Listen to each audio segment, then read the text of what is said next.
أعوذ بالله من الشيطان الرجيم. بسم الله الرحمن الرحيم. إن الحمد لله نحمده ونستعينه ونستغفره ونعوذ بالله من شرور أنفسنا وسيئات أعمالنا. من يهده الله فلا مضل له ومن يضلل فلا هادي له، وأشهد أن لا إله إلا الله وحده لا شريك له، وأشهد أن محمدا عبده ورسوله صلى الله عليه وآله وسلم تسليما كثيرا. أما بعد، د سرور کائنات صلی الله علیه و آله وسلم ژوند.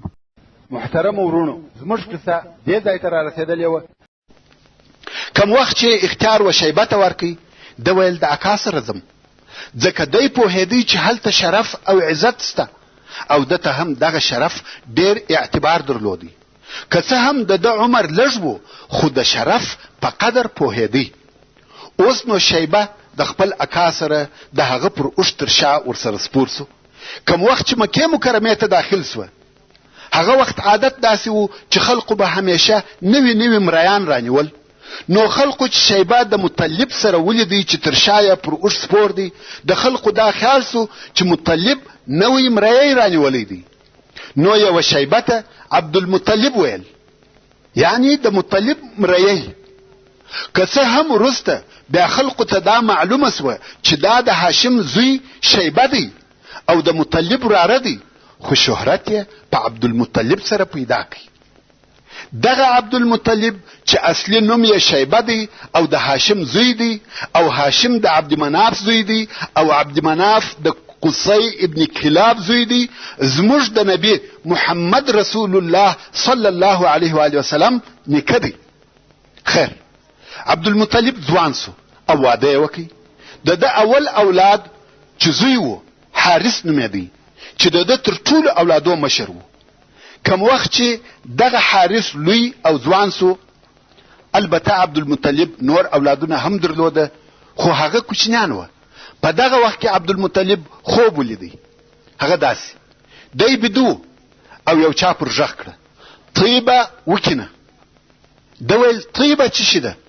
خو هغه ناره کوونکی ولاړی. دی په تعجب کې سو چې دا څنګه خوب و.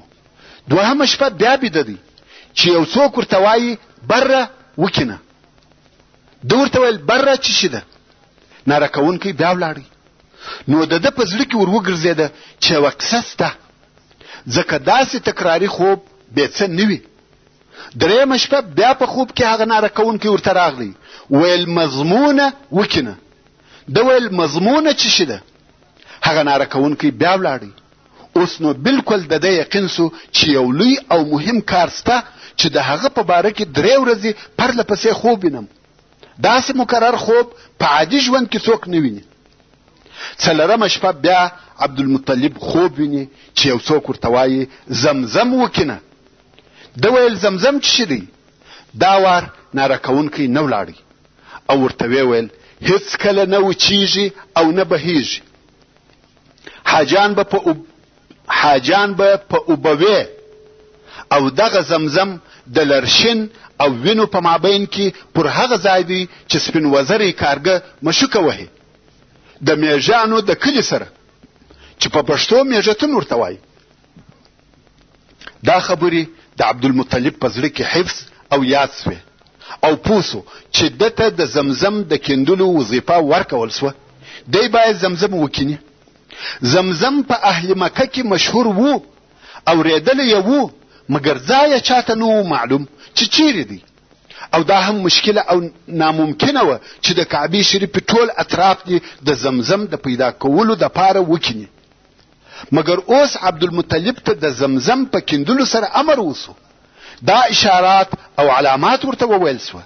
ځای تقریبا معلوم سو، خو عبدالمطلب ته یو بل تکلیف پیښ دی. هغه دا چې نور قریش کله وده ته اجازه ورکوي چې د کعبې شریفې پر شاوخوا کیندل وکړي، او دی هم بیله دغه یوه زوی څخه چې ځوان دی، بل مدافع او کومک کوونکی نه لري. خو په دا سبا دی او د زوی حارث دواړه د کور راووته او کعبه شریف ته ورغله چې زمزم پیدا کی او ویکینی. اوس نو په هغه علامو پسې ګرځي چې ودته په خوب کې ویل سوي وي. اوله علامه دا و چې په مابین کې د لری او وینو. دوهمه علامه پر هغه ځای چې سپین وزري کارګه مشوکه وي. او درېمه علامه د میژتون سره د کعبه شریف پر شاوخوا په دغه علامو پسې ګرځي، مګر علامه هیڅ نسته. دی پر دغه حال و چې یو څو نفر راغله غواړي چې یوه غوا د هغه بت سره حلاله کی چې اساف نومیږي. دا بیان خو مو د مخه درته کړی دی چې اساف او نائله څوک و او څنګه بوتان سوه. نو دغه نفرو هغه غوا حلاله کړه، د اساف سره یې وینې توی سوې، مګر دغه حلاله سوې غوا د هغه ځای څخه وغورځېده، وینې ځینې بهیږي او غوا ځغلي. څو بل ځای غزاره سوه، نفر پسې ورغله، د غوا پاته کار یې هلته وروکړي، لرې او کلمې یې هلته ځین راویستل. اوس نو عبدالمطلب ته اوله علامه ورمعلومه سوه چې دا یې ویني او هغه یې لرې یا لرشین. د دغو دوو په مابین کې د زمزم څاه دی، خو بیا هم دغه منطقه ډیره لو او پراخه منطقه ده، نسي کولای چې ټوله وکیني. اوس نو په دغه ځای کې ګرځي چې پر میژتون پیر سو. دا هم دوهمه علامه سوه، مګر دا د میژانو ښار هم یوه لو منطقه ده. بیا هم مشکله ده چې دا ټوله منطقه وکیني. په فکر کې دی چې څه وکړي. په دغه وخت کې یو کارګه یا ټپوس راغلی چې په وزرو کې یې سپینې بڼې وې. کارګه عادتا ټوله تور وي، خو ودته په خوب کې ویل سوي وه چې غراب اعصم او غراب اعصم په عربي کې و هغه کارګه ته ویل کیږي چې په وزرو کې یې سپینې بڼې وي. نو دې کارګه و هغه میژتون ته نږدې مځکه په مشوکه وهل. عبدالمطلب پوه سو چې دا هغه د مقصد ځای دی، نو یې د هغه ځای په کیندلو شروع وکړه. خو قریش پر راټول سوه، ویل دا څه کوې؟ د اساف او نائلې په مابین کې مځکه کینې؟ موږ هیڅکله اجازه نه درکوو چې ته کعبې شریفې ته نږدې مځکه وکینې. ده پر خپل زوی حارث غږ وکړي چې دوی راڅخه ګرځوه، او په خپل عبدالمطلب په کیندلو مشغول دی. خو قریش د یوه طرفه او حارث د بله طرفه سره اخته دي. قریش یې د کیندلو څخه منع کوي او حارث د هغو مخنیوی کوي. عبدالمطلب په خپل کار اخته دی، کیندل کوي. خو دا نقاش او کشمکش تر ډیره دوام درلودی، څو عبدالمطلب پر هغو ډبرو پیښ سو چې عادتا د څا پر خوله ایښول کېدې. یو وار یې نارې کړه الله اکبر. قریش پوه سوه چې عبدالمطلب د خپل مقصد شی پیدا کړي. نو قریشو پوښتنه ځینې وکړه چې ته څه شي کیندې؟ ده ویل زمزم. عبدالمطلب نور هم خپلو کیندلو ته دوام ورکوي او حقیقتا یې هم د زمزم څا پیدا کړي. اوس نو قریش ورته وایي موږ دې په دې څا کې شریکان یو. عبدالمطلب ویل د چی شریکان؟ تر اوسه پورې مو زه وکیندلو ته نه پرېښولم، ما وکیندی، اوس چې اوبه پیدا سوې تاسو مې شریکان یاست. ورونو واقعا په مکه مکرمه کې د اوبو ملکیت ډېر لوی شرف و.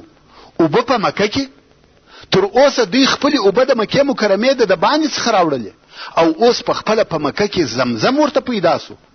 خو عبدالمطلب پر دې ټینګ سو چې اوبه زما دي، او نور قریش بیا وایي چې موږ حتما در سره شریکان یو. څو خبره تر جنګه ورسېده، خو په آخر کې پر دې فیصله وسوه چې درېیم طرف دې زموږ په مابین کې حکم او فیصله وکړي. ویل دا درېیم به څوک وي؟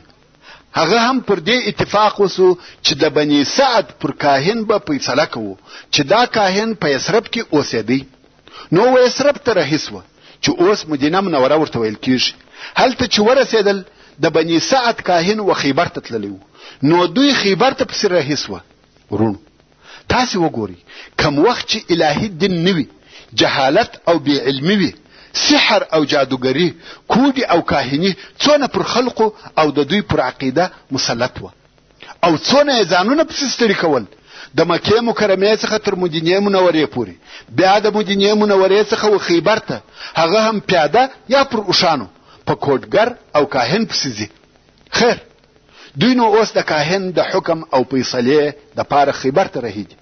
خو په لار کې چې ټوله ریګ او غرونه دي، د عبدالمطلب او د ده د ملګرو اوبه خلاصې سوې، او د هغه نورو قریشو سره هم لږ اوبه پاته دي. څو عبدالمطلب او د ملګري د تندې د لاسه مرګ ته قریب او نږدې سوه.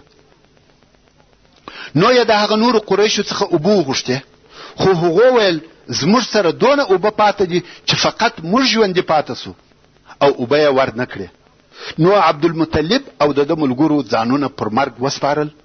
ویل وچ دښتې، اوبه هم نه لرو او د مقصد ځای هم ډېر لرې دی، بې له مرګه بل شی نه دی پاته. نو ویل باید څه وکړو؟ ویل باید د خپلو ځانو دپاره قبرونه جوړ کړو.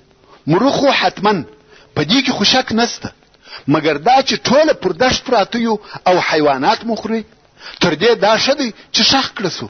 قبرونه به جوړ کړو، هر یو چې د مخه مړ کېدی دا نور به هغه ښخوي، خو فقط هغه یو آخري نفر به بې ښخېدو پاته سي، دا نور خو به ښخ سي. ویل ښه فکر دی. نو یې د قبرو په کیندلو شروع وکړه او د قریشو هغه بله ډله ورته ګوري.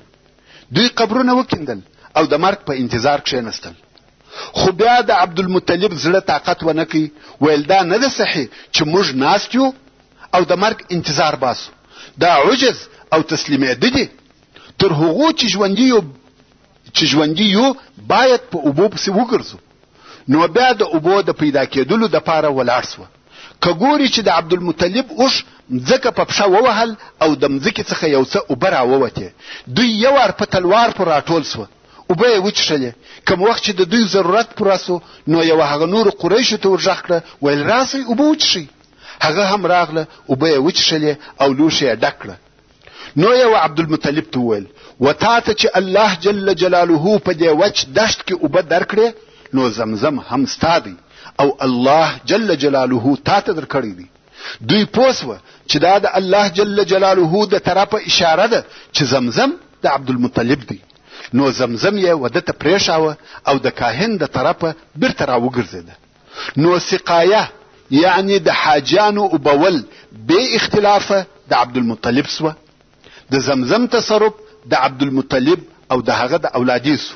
الله جل جلاله و عبدالمطلب ته پرله پسې اولادونه ورکول. 10 زامن ورکړه او 6 لونې ورکړه.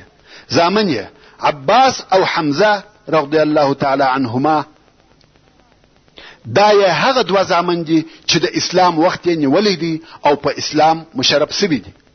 او بل ابو طالب چې اصلي نوم یې عبدمناف دی او ابو لهب چې اصلي نوم یې عبدالعزا دی. دغه 2 د اسلام عصر نیولی دی او مسلمانان سوي نه دي. او هغه زامن یې چې د اسلام عصر یې نه دی نیولی او د رسول الله صلی الله علیه و آله وسلم تر بعثت د مخه وفات سوي دي، هغه عبدالله چې زموږ د پیغمبر رسول الله صلی الله علیه و آله وسلم پلار دی، او حجل، ضرار، مقدم، زبیر او حارث دی. دا د عبدالمطلب هغه 6 زامن دي چې تر اسلام او بعثت د مخه وفات سوي دي. او د عبدالمطلب لونې صفیه، ام حکم، عاطفه، امیمه، اروه، بره. د رسول الله صلی الله علیه و آله وسلم 6 امګانی او 9 اکاګان او لسم د ده صلی الله علیه و آله وسلم پلار. دا د عبدالمطلب اولادونه و. مګر کوم وخت چې عبدالمطلب د زمزم څاکندی او څوک یې نه درلوده چې د ده دفاع وکړي، نو یې د ضعف احساس وکړي چې د قوم په مقابل کې ضعیفه یم. نو یې په هغه وخت کې دا نظر کښېښاوه، ویل کماته الله جل جلاله 10 زامن راکړه، یو به د الله جل جلاله د رضا دپاره حلالوم. کوم وخت چې الله عز وجل وده ته 10 زوی ورکړي او هغه هم ځوان سو، نو عبدالمطلب چې برهي و 10 ځوانان زامن به تر شا په پسې و. اوس نو عبدالمطلب اراده وکړه چې هغه خپل نظر ادا کړي.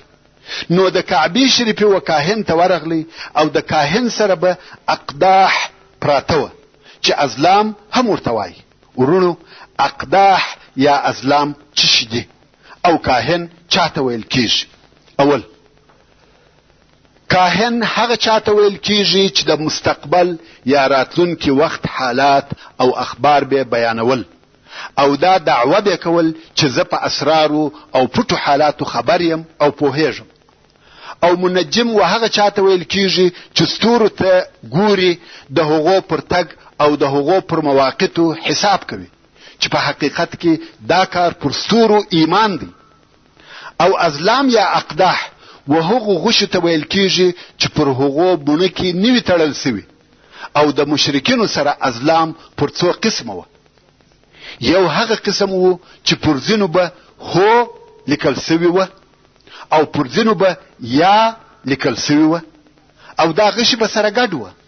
نو که به عربو د یوه کار اراده وکړه، مثلا د سفر یا واده یا د یو شي د رانیولو، نو کاهن ته به ورغله او هغه به د دغه غشو څخه یو راویستی.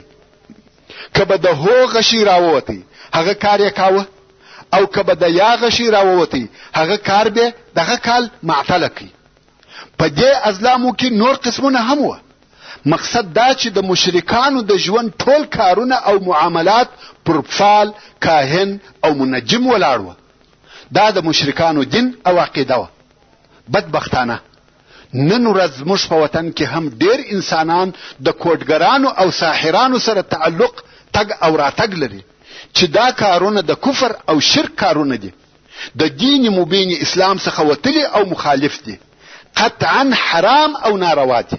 خیر، خپل قصې ته براسو چې عبدالمطلب د کعبې شریفې و کاهن ته ورغلی او پر هر غشي د یوه زوی نوم ولیکي. 10 غشي جوړ کړه او کاهن ته وویله چې اوس نو دغه غشي سره ګډ کړه او بیا یو ځینې راوباسه. د هر یو غشي چې راووتی هغه د خپل نظر د ادا کولو دپاره حلالوم. ورونو دا مې هیر سوه چې درته ووایم چې پر عبدالمطلب په ټولو زامنو کې عبدالله ډېر ګران و. نو عبدالمطلب په دغه وخت کې د ځانه سره ویل که عبدالله د دغه حلالېدو څخه چپ او خلاصو نو مسئله په خیر ده. یعنی که بیله عبدالله بل د هر یو نوم راووځي پروا نه کوي، ځکه عبدالله تر ټولو زامنو پر ګران و. کاهن هم غشي سره ګډ کړه. عبدالمطلب په کعبه شریفه کې ولاړ دی او دعا کوي چې د عبدالله نوم راونوځي. خو کاهن چې غشي سره ګډ کړه او یو یې ځینې راپورته کوي هغه د عبدالله غشي و. څرنګه چې عبدالمطلب پر خپله وعده ولاړ و نو یې عبدالله تر لاس ونیوی او د اساف و طرف ته رهیسو، غواړي چې عبدالله حلال کړي. قریش دا حال ویني چې عبدالمطلب زوی تر لاس نیولی دی او چاړه یې په لاس کې ده، غواړي چې خپل زوی حلال کړي. نو قریشو پوښتنه ځینې وکړه، ویل یا عبدالمطلب څه کوې؟ ده ویل نظر مې ایښی و اوس یې ادا کوم. قریشو زوی ځین راکش کړي، ویل زوی ولې حلالوې؟ دوی یې دې خواته کشوي او عبدالمطلب یې د ځان خواته کشوي. په دغه کشمکش کې د عبدالله سر په هغه چاړه زخمي سو چې د پلار په لاس کې وه. نو ځکه عبدالله ته عبدالله اشج ویل کېده، ځکه چې پر سر یې زخم و او اشج په عربي کې هغه چاته ویل کېږي چې سر یې زخمي وي. اوس قریش ورته ټینګ دي چې قسم دی کې حلال کې، که تا دا کار وکړي دا به په عربو کې عادت او طریقه پاته سي. د هر چا چې 10 زامن پیدا سوه یو به حلالوي، هلته به نو د ژوند څه خوند او څه مزه وي. عبدالمطلب د زوی پر حلالولو ټینګ دی او قریش یې منع کوي. په آخر کې ویل چاره څه ده؟ دوی ویل د کاهنانو څخه به پوښتنه وکړو، بیا یې هغه د بني سعد کاهن اختیار کړي چې پر هغه به فیصله کوو. د دې مشکل د حلولو دپاره بیا د بني سعد کاهن ته ورغله. دا وار هغه پر ځای و. نو یې پوښتنه ځینې وکړه چې په دې مسئله کې څه وایه؟ کاهن ورته وویل په تاسې کې د یوه نفر د وژلو دیت څه شي دی؟ دوی ویل 10 اوښه. ورونو دیت به څه ته وایي؟ جواب: که د یو چا څخه یو بل انسان په خطا کې ووژل سي، د دغه قاتل څخه د دغه قتل او وژلو بدل د وژل سوي نفر و کورنۍ ته ورکول کیږي چې و دغه ته دیت وایي. نو کاهن ویل په تاسې کې د یوه نفر د وژلو دیت څه شي دی؟ دوی ویل 10 اوښه. کاهن ویل تاسې بیا غشي سره ګډ کړئ، پر یوه غشي عبدالله ولیکئ، پر بل غشي 10 اوښه. که د اوښانو غشي راووتی اوښان به حلال کړئ، عبدالله خلاص سو. او که د عبدالله غشي راووتی نو 10 اوښه به 20 اوښه کړئ. بیا به د عبدالله سره واچوي. که په هر وار کې اوښان راووته اوښان به حلال کړي، او که د عبدالله غشي راوتی 10 اوښه به نور پر زیاتوي تر څو چې د اوښانو غشي راوځي. او عبد الله د حلالېدو څخه خلاصيږي. د دوی هم دا فیصله خوښه سوه او بیرته مکې مکرمې ته راغله. نو د کعبې شریفې کاهن ته ورغله چې د عبد الله او لسو اوښانو په مابین کې غشې سره واچوي. د غشو تر ګډولو او را ایستلو وروسته د عبد الله غشي راووتی. 10 اوښان یې نور پر زیات کړه چې 20 اوښه او عبد الله سوه. بیا د عبد الله غشي راووتی. 10 اوښه نور پر زیات کړه چې 10 اوښه سوه. بیا د عبد الله غشي راووتی. دغسې 10 اوښان زیاتوي او د عبد الله غشي راوځي. څو د اوښانو شمیر وصلو ته ورسېدی. 10 واره غشي سره ګډ سوه، خو هر وار به د عبد الله غشي راوتی. کوم وخت چې د اوښانو شمیر وصلو ته ورسېدی او غشي سره ګډ سوه، دا وار د اوښانو غشي راووتی. یعنی اوښان باید حلال کړه سي او عبد الله خلاص. خو عبدالمطلب ویل یا دا مې نه ده قبوله. بل وار یې بیا سره ګډ کړي، بیا یې غشي سره ګډ کړه، بیا د اوښانو غشي راووتی. عبدالمطلب ویل یا دریم وار یې بیا سره ګډ کړي، غواړي چې په دې کار کې چم او حیله نسی جوړ او پوره تاکید کوي. دریم وار بیا غشي ګډ سوه چې یوه طرف ته عبدالله او بل طرف ته 100 اوښان دي. بیا د اوښانو غشي راووتی. نو عبدالمطلب هم د عبدالله په عوض او پیده کې 100 اوښه حلال کړه او د هغو د غوښو د خوړلو او وړلو څخه نه انسانان منع کول نه حیوانان. او رسول الله صلی الله علیه و آله وسلم فرمایي انا ابن ذبیحین، یعنی زه د 2 حلال کړه سوو زویم چې مقصد یې عبد الله او اسماعیل علیه السلام دي او دواړو ته الله جل جلاله نجات ورکړي. ورونو دا د عبد الله د حلالېدو قصه وه، خو الله جل جلاله په دغه طریقه سره خلاص کړي. اوس نو عبد الله ځوان دی او پلار یې غواړي چې واده وکړي. نو یې یوه با عزته او با شرفه ښځه چې دا هم د عبد مناف ابن قصي ابن کلاب د اولادې څخه وروغوښته او د دې ښځې نوم آمنه بنت وهب و چې د رسول الله صلی الله علیه و آله وسلم سره په نسب کې شریکه او د اسماعیل علیه السلام د اولادې څخه ده، چې په دې ډول سره رسول الله صلی الله علیه و آله وسلم د مور او پلار د طرفه د شریفترین او معززترین نسب خاوند دی او د رسول الله صلی الله علیه و آله وسلم ماماګانو په یثرب کې ژوند کاوه او امینه هم هلته اوسېده. نو عبدالمطلب هلته په یثرب کې د عبد الله واده وکړي او بیا مکې مکرمې ته راغله. په دغه موده کې امینه حامله سوه او د دې تر حمل 2 میاشتې وروسته عبد الله وفات سو.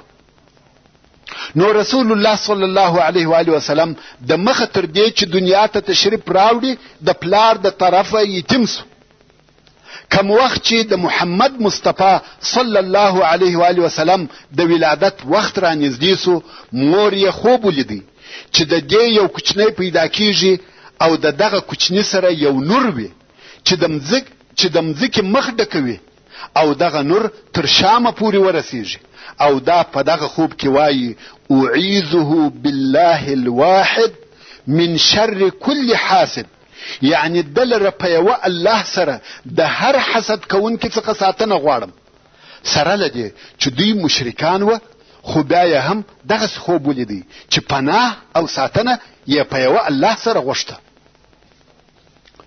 د فیل په کال او د فیل تر واقعې 50 ورځې وروسته د ربیع الاول د میاشتې په 12مه د دوشنبې په ورځ سرور کائنات رحمت للعالمین محمد مصطفی صلی الله علیه و آله وسلم و دنیا ته تشریف راوړي چې دا ورځ د میلادي سنې د 1501 کال د اپریل د میاشتې د 20 یا 22 تاریخ سره موافق او برابره ده. او دا چې موږ 20 یا 22 وایو، دا د هغه وخت په جنتریو کې فرق وو. د یوې جنتري په حساب 20 تاریخ وو او د بلې جنتري په حساب 22 تاریخ وو. او د صلی الله علیه و آله وسلم په ولادت کې عجب او د عادت څخه مخالف واقعات پیښ شو چې اوس به یو څه درته بیان سي. خدا بیان یې په دې سبب نه دی چې د صلی الله علیه و آله وسلم عظمت په دغه شیانو کې دی، بلکې دا هغه علامې دي چې د ده علیه الصلاة والسلام د راتګ زیري پکښې دي. کنه اصلا د رسول الله صلی الله علیه و آله وسلم عظمت او لویی په هغه رسالت او منهج کې ده چې د صلی الله علیه و آله وسلم موږ ته راوړي دي. دغه شیان صرف د ده علیه الصلاة والسلام د راتګ زیري دي، لکه څرنګه چې حسان ابن ثابت رضی الله تعالی عنه د رسول الله صلی الله علیه و آله وسلم شاعر وایي: زه په مدینه کې وم او عمر مې 7 کاله و. په دغه ورځ چې رسول الله صلی الله علیه و آله وسلم و دنیا ته تشریف راوړي، زه د یهودو په منطقه کې د یهودو سره وم چې د یهودو یو راهب پر قلا ختلی و او نارې وهلې چې ای د یهودو ډلې، نن د احمد ستوری ښکاره سو. هغه ستوری ښکاره سو چې نه ښکاره کیږي مګر په پیدا کېدو د احمد صلی الله علیه و آله وسلم. یعنی یو ستوری دی چې تر هغو نه راخیږي تر څو چې آخر الانبیاء صلی الله علیه و آله وسلم پیدا نسی، او هغه ستوری نن راختلی دی. حسان رضی الله تعالی عنه دا شاهدی ادا کوي چې دا خبر د یهودو څخه واورېدی، او د دې څخه دا هم معلومه سوه چې حسان رضی الله تعالی عنه تر رسول الله صلی الله علیه و آله وسلم 7 کاله په عمر زیات دی، او د رسول الله صلی الله علیه و آله وسلم د مبارک ولادت د زیرو او بشارتو څخه یو هم دادی. کم وخت چې د ده علیه الصلاة والسلام مور حامله سوه، دغه د دې حمل بې دردو او بې تکلیفو و. که څه هم تاسې ته معلومه ده چې حمل همیشه د تکالیفو او دردو سره وي، خو دا د دغه دردو څخه فارغه وه. او د رسول الله صلی الله علیه و آله وسلم د ولادت د عجایبو څخه دا ده، کم وخت چې دی صلی الله علیه و آله وسلم پیدا سو، پر دواړو لاسو یې تکه کړې وه او سر یې لوړ نیولی و لکه اسمان ته چې ګوري. بل دا چې دی صلی الله علیه و آله وسلم مختون وزیږېدی، یعنی سنت کړه سوی و، او مسرور وزیږېدی، یعنی نو یې هم پرې سوی و. زموږ د کوچنیانو نوخو د مور څخه ورپریکي. وصلى الله تعالى على خير خلقه محمد وآله وأصحابه وأهل بيته أجمعين. والسلام عليكم ورحمة الله وبركاته.